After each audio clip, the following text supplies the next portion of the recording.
Question importante, puisqu'il s'agit pour le Conseil départemental de Meurthe-et-Moselle d'intervenir de deux manières, en direction des collectivités territoriales, mais aussi en direction des associations. Elles sont fort nombreuses en Meurthe-et-Moselle.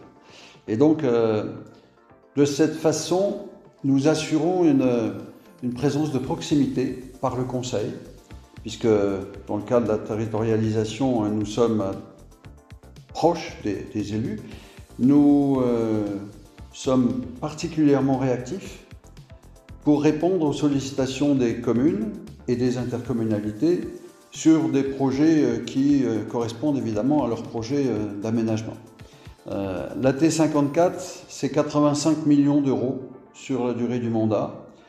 De nombreux départements, pour l'instant, ont décidé de suspendre ce type d'intervention. Ce n'était pas le cas à Meurthe-et-Moselle.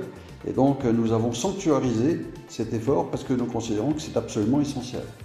Le département est perçu par les collectivités comme le partenaire central, essentiel. Et donc, cela nous donne évidemment une responsabilité supplémentaire que nous assumons de la meilleure manière qui soit. Ça veut dire que nous avons avec les territoires une relation de confiance et je crois pouvoir le dire, une vraie reconnaissance du rôle de l'un et de l'autre.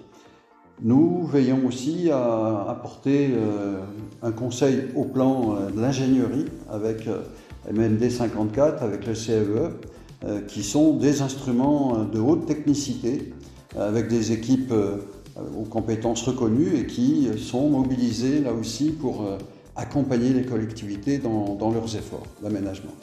Donc AT54, c'est tout ça.